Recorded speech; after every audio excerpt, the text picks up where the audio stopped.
यूं तो कॉलोनी का भूगोल समझना कोई आसान बात नहीं है।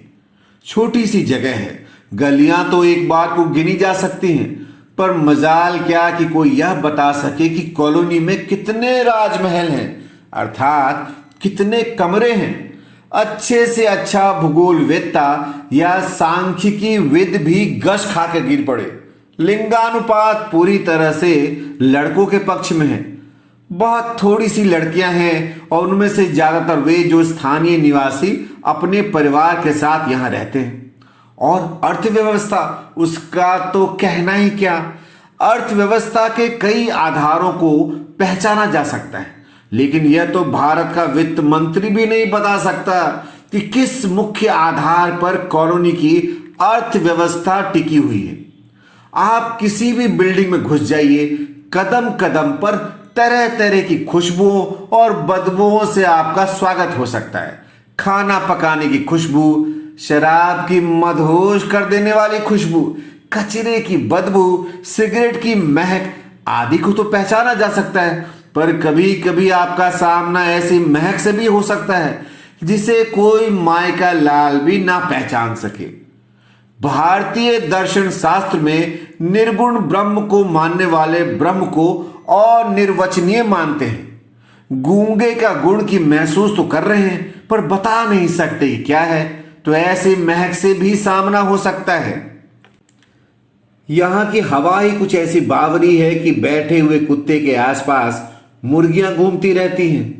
बिल्ली उसको मुंह चिढ़ाती है। कभी कभी तो धारी वाले कुत्ते बिल्ली और मुर्गी को आपस में खेलते हुए भी देख सकते हैं। इस याराने के दौरान महसूस किया गया है कि एक मुर्गा इतना दबंग है कि कोई कुत्ता भी उसके सामने ठहर नहीं पाता। क्रिश्चियन कॉलोनी में बंधुता और मित्रता लोगों को आपस में जोड़े रखने की दो मजबूत शक्तियां हैं। भले ही किसी एक आदमी के गहरे राज दो तीन कमीने मित्र ही जानते हों, फिर भी यहां हर आदमी के 40-50 दोस्तों से कम नहीं होते। इनमें से कोई भी 4-5 उठा लो तो कॉलोनी की कथा कही जा सकती है, अर्थात कच्चा माल तो चारों दिशाओं में बिखरा पड़ा है। जैसे गोगा जी मारू की मित्र मंडली के एक प्रमुख सदस्य, पर उनकी अपनी भी मित्र मंडली है जिसमें शुक्ला, संजीव, दीपक, भुवाल, शैलेश, रिंकू, उदित और सुरेश जी जैसे गणमान्य लोग हैं। खाटू दादा की बिल्डिंग के रतन घोष भी गोगा जी के अनन्य मित्र हैं। सुरेश जी जितने सीधे हैं, घोष बाबू उतने ही खतरनाक। वे पश्चिम बंगाल से हैं, उन्हें कभी किसी ने दुखी या उदास नहीं देखा। यद्यपि उनकी अक्षय खुशी का कारण कभी पता न लग सका।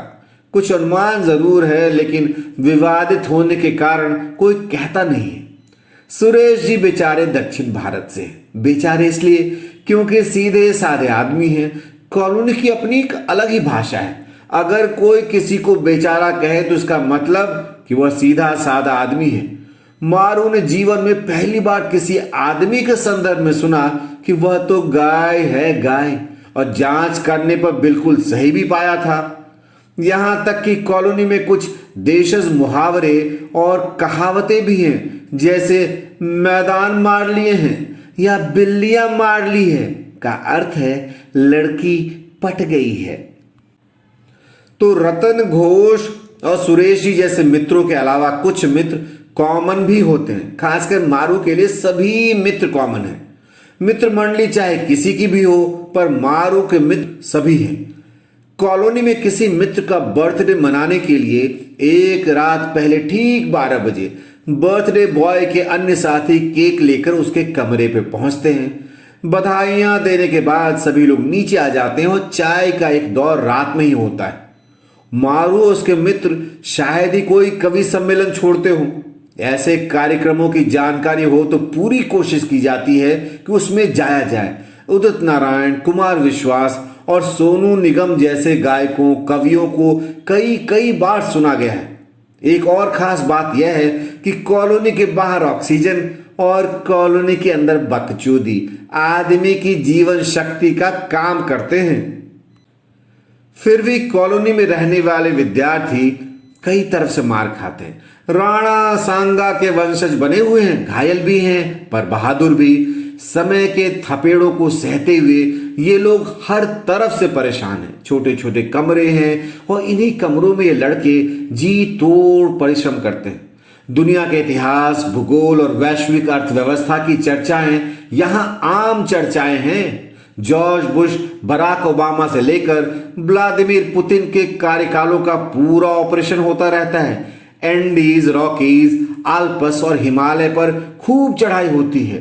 तराइन और हल्दी घाटी की लड़ाइयां रोज लड़ी जाती हैं और भारत के प्रधानमंत्री से लेकर वित्त मंत्री, रक्षा मंत्री और गृह मंत्री को रुचि के अनुसार गरियाया जाता है या प्रशंसा की जाती है।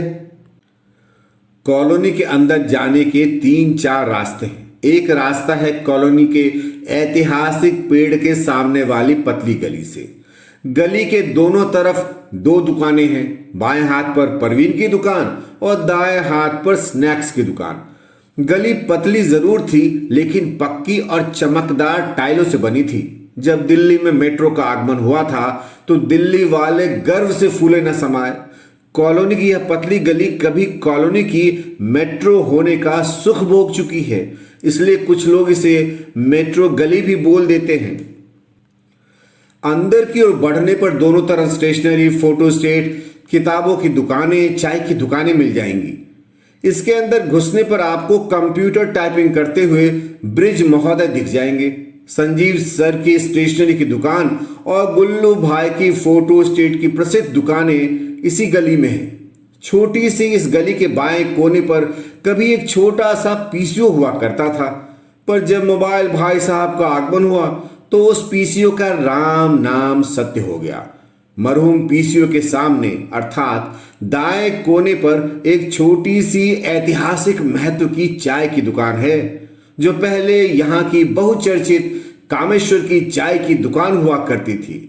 बदलते दौर के साथ इस दुकान का मालिक बदलता रहता है। दूसरा रास्ता है कॉलोनी का प्रागैतिहासिक काल का मटमैला लाल रंग का गेट। जब कभी आप सड़क के दूसरे छोर से खड़े होकर कॉलोनी के गेट की तरफ देखेंगे तो आपको शिवाजी या महाराणा प्रताप के कद का एक बहादुर ट्रांसफॉर्मर दिखेगा। सैकड़ों तारों के जंजाल से अकेले जूझता यह ट्रांसफॉर्मर निश्चय ही किसी योद्धा से कम नहीं लगता। इसी मासूम पर पूरी कॉलोनी के प्रत्येक कमरे में लाइट पहुंचाने की जिम्मेदारी है। पतली गली से बाएं 3-4 कदम चलने पर महावीर की लिट्टी की दुकान है। दुकान से थोड़े आगे कुछ सीढ़ियां नजर आएंगी। इसी बिल्डिंग में मारू की मित्र मंडली के कुछ सदस्य रहते हैं, सुरजीत सर और मुकेश सर। सीढ़ियों के थोड़ा आगे एक ठेला खड़ा दिखेगा। नारायण महोदय कई वर्षों से इसी ठेले पर फलों की बिक्री करते हैं। वैसे फलों में उन्हें केला बहुत पसंद है। वे ज्यादातर आपको केले ही बेचते नजर आएंगे। उनके ठेले वाली गली में ही कॉलोनी का मुख्य दरवाजा दिखेगा। मुख्य गेट से पहले ही दाएं हाथ पर एक पराठे की दुकान, उत्तरांचल मेस व एक चाय की दुकान है। ये दोनों दुकानें प्रायः दिन के साथ साथ रात में भी सेवाएं प्रदान करती हैं। मुख्य गेट से अंदर घुसते ही आप एक नई दुनिया में आ जाते हो। पश्चिमी देशों में जैसे 14वीं 15वीं शताब्दी के गांव के मॉडल को सुरक्षित रखा जाता है, ठीक वैसे ही कॉलोनी ने नए जमाने के विकासशील भारत में भी पुराने अविकसित भारत को सुरक्षित रखा है। दाएं हाथ पर कुछ ऊंचाई पर एक चबूतरा है, जिसे यहाँ कभी कभी स्वनाम धन्य नेताओं द्वारा छोटी मोटी राजनीतिक गतिविधियों का केंद्र बनाया जाता रहा है। बाएं हाथ पर बेतरतीब बिखरा कूड़ा कचरा आपका स्वागत करेगा।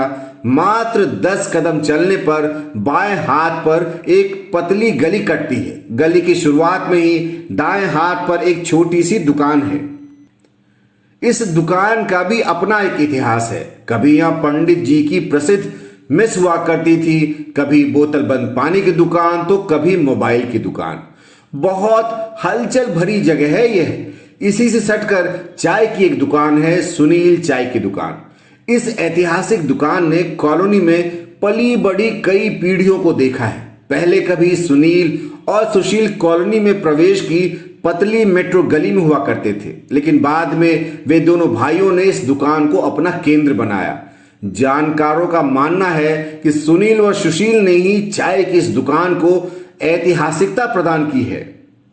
2 कदम आगे चलने पर इस दुकान वाली बिल्डिंग B51 की सीढ़ियां हैं, जिनके ठीक सामने कामेश्वर की चाय की दुकान और पतली वाली मेट्रो गली पड़ती है। पूरे देश में भारत के ऐतिहासिक तीर्थ स्थल कहीं भी इतने पास पास नहीं मिलेंगे जितने पास सुनील और कामेश्वर की ऐतिहासिक महत्व की दुकानें हैं। B51 की सीढ़ियों पर चढ़ जाएं तो 4th फ्लोर पर बालाजी रहते हैं। इसी गली में थोड़ा आगे चलने पर दाएं हाथ पर एक बेहद पतली टूटी फूटी गली पड़ती है। केवल यहां रहने वाले या यहां के बारे में जानने वाले लोग ही जानते हैं कि यदि आप इस गली में घुसने का रिस्क लें तो अंदर एक फोटो स्टेट की दुकान भी है।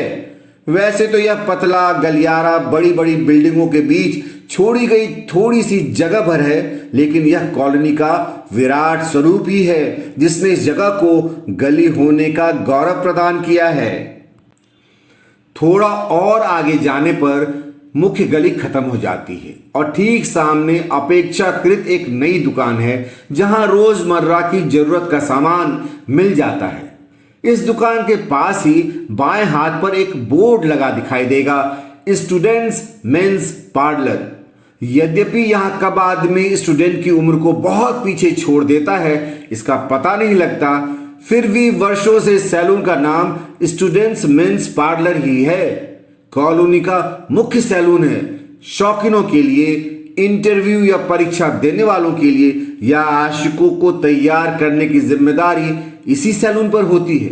वैसे कॉलोनी की खास बात यही है कि कोई व्यक्ति चाहे किसी भी उम्र में कॉलोनी में प्रवेश करे, बस अंदर आते ही वह स्टूडेंट हो जाता है। सारे लोग एक दूसरे के स्टूडेंट दर्जे का सम्मान करते हैं, वह प्रामाणिकता प्रदान करते हैं।